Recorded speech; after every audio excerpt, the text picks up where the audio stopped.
Welcome to Wild Turkey Science, a podcast sponsored by Turkeys for Tomorrow. I'm Dr. Marcus Lashley, Professor of Wildlife Ecology at the University of Florida. And I'm Dr. Will Gulsby, Professor of Wildlife Ecology and Management at Auburn University. We're both lifelong hunters and devoted scientists who are passionate about hunting, managing, and researching wild turkeys. In this podcast, we'll explore turkey research, speak to the experts in the field, and address the difficult questions related to wild turkey ecology and management. Our goal is to serve as your connection to wild turkey science.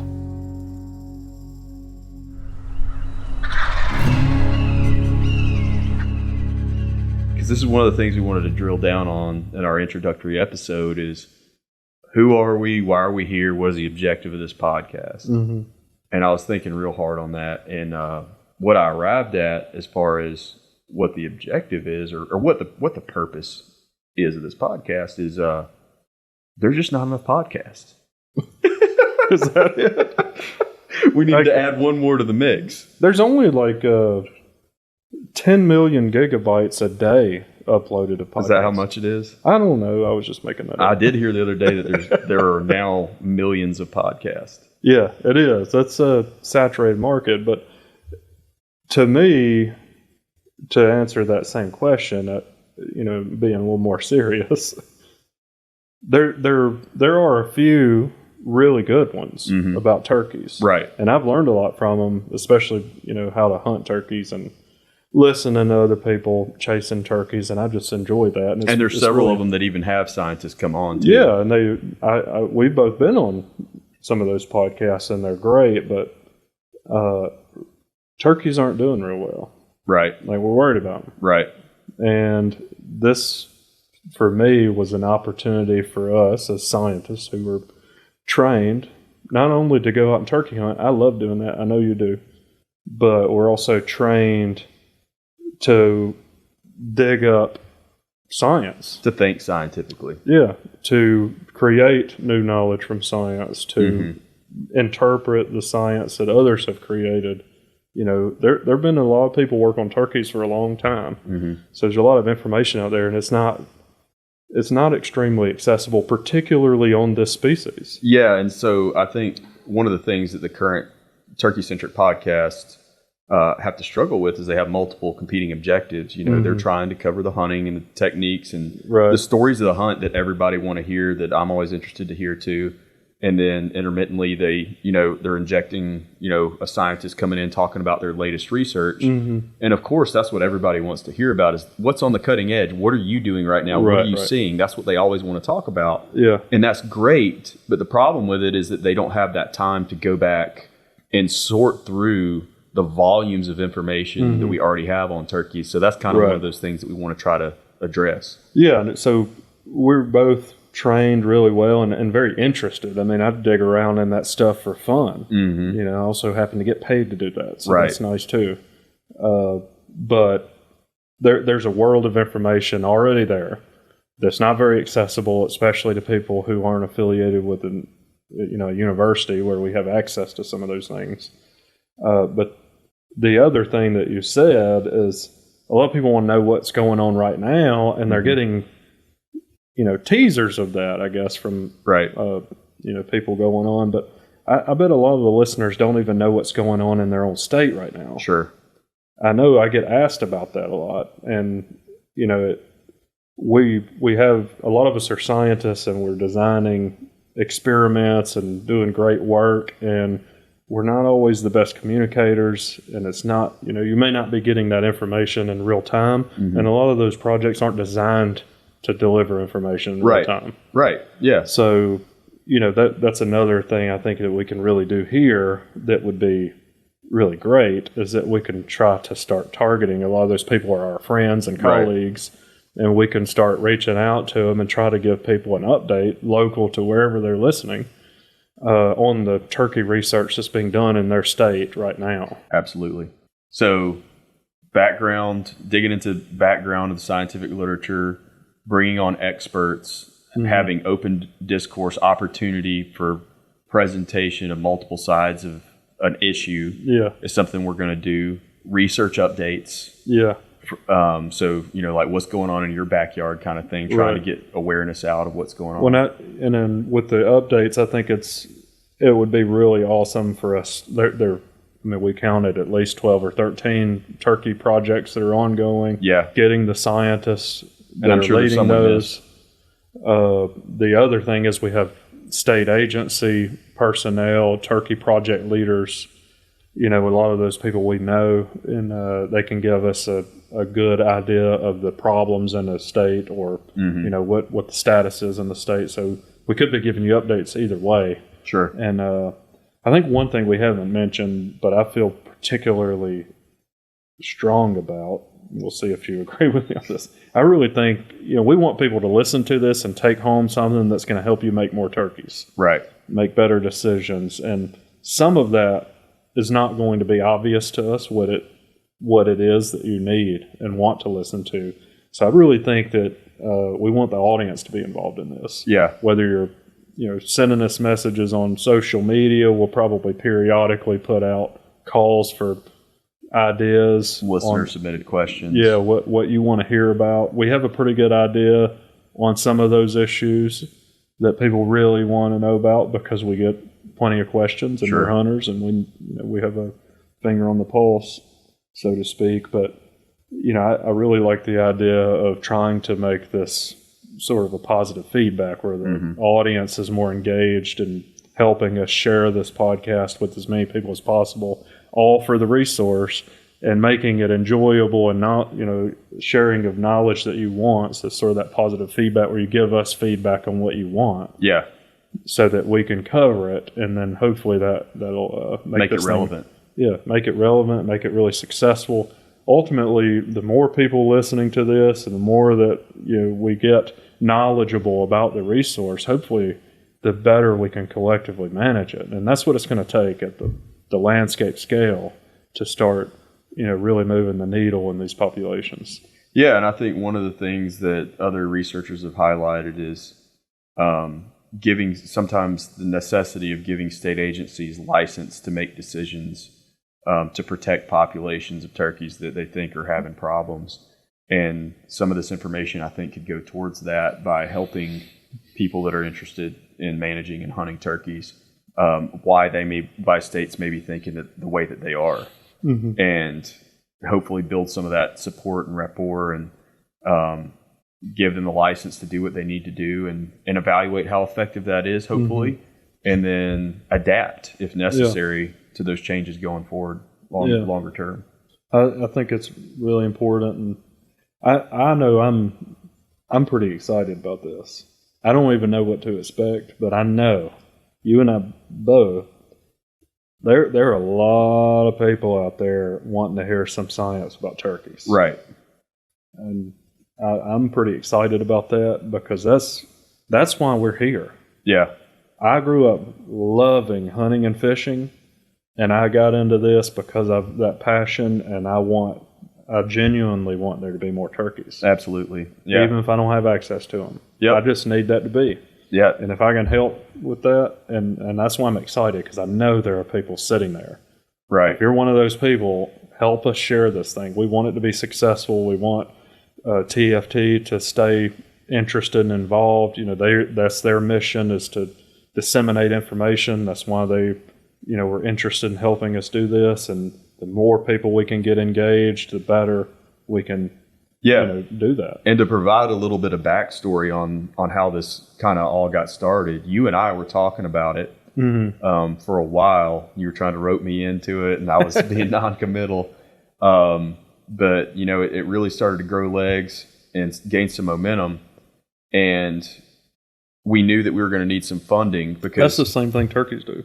They grow legs and then they gain them. Right. And so, as it started to kind of evolve, we knew we were going to need some funding because you and I, with our normal job duties, we don't have the time to do all the production and editing and everything that goes into something like this. And so we need funding to have that support in place. And as soon as we mentioned it to TFT, those guys, I was talking to, Chase Grubbs about it and Ron Jolly about it. And they had already purchased some podcasting equipment because they had planned to start their own podcast. Yeah. And as soon as we mentioned this to them, they weren't really sure what direction that they were going to go yet, because like we were talking about at the beginning of this, the market's saturated with podcasts, and even like within the turkey niche, there's a lot of podcasts there. A lot of really good ones. Exactly. And so they weren't quite sure yet exactly where theirs was going to fit in, or direction that it was going to take. And we already had this concept developed, and as soon as we shared it with them, they got really excited about it. Yeah. I was kind of blown away, honestly. I didn't expect them to immediately be like, "Yep, this is it. This is what we need to do." They genuinely, they're for turkeys, right? So I think it was a matter of a couple weeks. They had a board meeting and presented the packet that we put together with our concept for the podcast to the board, and my understanding is it was unanimously approved. Yeah. So, that was really great, and I think it shows a lot about the organization, where their heart is, and they legitimately are trying to help turkeys. Yeah, and they're showing that in a lot of ways, which I think is really cool, and it's awesome that they're wanting to support this effort. Yeah, and I mean, it's no secret that I've got a big research project partially funded by them right now. They were one of the big co-funders that was important in getting it off the ground, along with the Alabama Wildlife Federation. And throughout that entire process, anyone that's come to the table and wanted to help out or participate in that research, they're not being territorial. Yeah, they're saying this is going to take all hands on deck. So I think the critical mass is there right now, and Turkeys for Tomorrow has been gaining momentum and making waves already. They're funding some work with me in Alabama. They're funding some work with Mike Chamberlain now. I think that's in Kentucky. They're funding some work with researchers at Mississippi State, in the state of Mississippi, some genetic work over there. So, when you consider that this is an organization that's only, I think they're a little over a year old now, maybe a year and a half old. That's incredible. And they've got all that going on, direct on the ground research being funded, a podcast being funded that's based on turkey science. Yeah. It's pretty impressive. It is. It really is. I didn't even realize they were that young. I was trying to think of how old. I know you've worked with them much more closely than I have, and only recently, especially with the podcast, have I been involved at all. But it's pretty incredible how much ground they've made in such a quick time. Yeah, Carter Weeks, who I believe now is one of their board members, he's local here to the Auburn area, and he contacted me. I think it was right around Easter. It may have even been Easter weekend of 2020, and said, "Hey, we're looking to we're a new organization. We're looking at getting some things off the ground, research related, try to figure out, what is going on with turkey populations." And that developed into my research project. That was the first funding from them came in late 21. We started rolling things out on the ground, catching turkeys, putting out gobble recording units, all that stuff in conjunction. Mike Chamberlain's working with us on that project too. And that was in, early 2022. So, I mean, it's all happened fast. Yeah. Really, really awesome.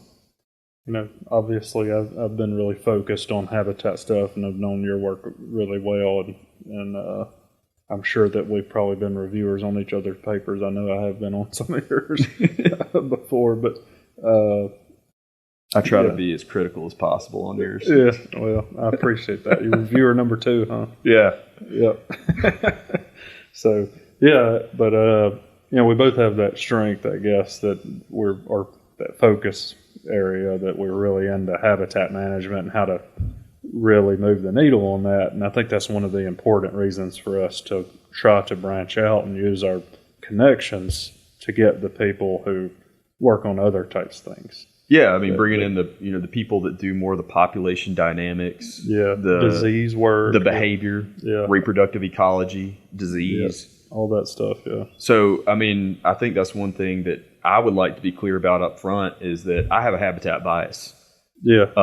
And you heard it from the man himself first. Aldo Leopold said, if a habitat can't support game, it's not game habitat. Yeah. I mean, he said he had a predator aspect in there too, but in general, habitat is the foundation upon which everything else rests. That's right. Like I said, I'm biased. But it's true. Like you can't get around it. Right. If turkeys don't have anything to eat, it doesn't matter if they're predators.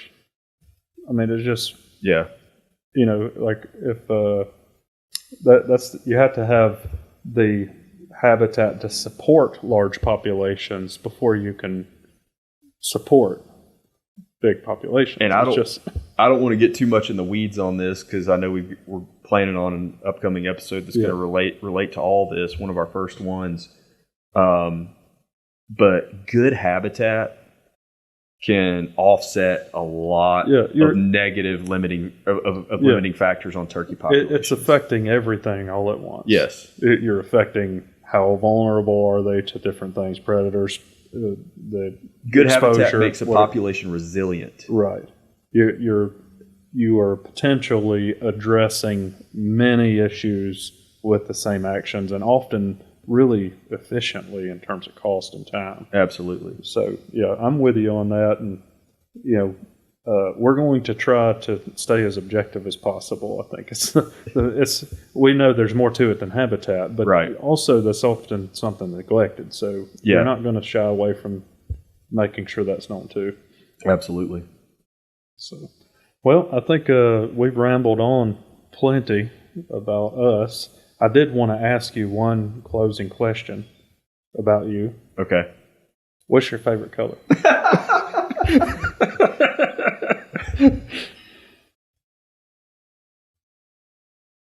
My daughter asks me this all the time. Wait, hold on. Let's put some context. It has to be associated with a turkey.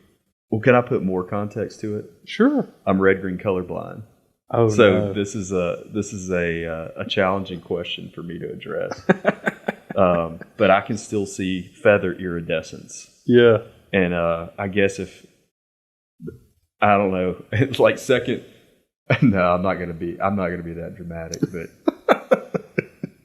the iridescence of turkey feathers is a sight to behold. I mean, obviously that's a pretty well, I was thinking, what if I got cliche answer for this podcast? Yeah, well, that was part of the point. One of the colors that is the most special thing to me that I've ever seen, and I've seen it only a handful of times, but it has been special every time. You know how right after you've burned, and even when there's still some smoke, and it's not today that it burned, but it was just in the last week or something. There's a few things still smoking. That backdrop of charcoal, and then having a turkey coming right after fly down where you can't see the turkey. The whole body, can't see any of it. All you can see is that glowing cotton ball head floating. Right. Right. That is my favorite color. Is that a color though? It is. It's white. It's cotton. It's cotton color. So what you're saying is your favorite. It has to be on that backdrop in that setting. Okay. For it. Because it sounds to me like you're saying your favorite color is white, which is pretty basic. It's whatever the color of their head is when they're really fired up and coming, and the backdrop is that charcoal black. Well, now since you said that, can I change my answer? No. It's just the charcoal black. The charcoal black after a burn. I love that. Yeah. My favorite smell is like right after a fresh burn. Yeah. Also, like when right after it's rained and you can smell the the concrete or a prescribed burn in the distance. Ooh. Like every now and then, we got a lot of people actively managing habitat for wildlife around Auburn. Yeah. And especially during you go outside late winter, early spring, campus will get socked in sometimes, and I walk outside and I love it. That's definitely my favorite smell. Yeah, we're getting sentimental now. It's probably time to end this one. Well, thanks everybody for tuning in. It's our first episode. Hopefully, we're going to have many more of these, and they're going to be really entertaining. We're going to try to have a lot of fun with it while we're delivering the best turkey science that's available to you. Wild Turkey Science. Wild Turkey Science University. All right, I guess that's a wrap. Yeah. Wild Turkey Science is sponsored by Turkeys for Tomorrow and is part of the Natural Resources University podcast network. For more information, follow us on social media linked in the show notes below.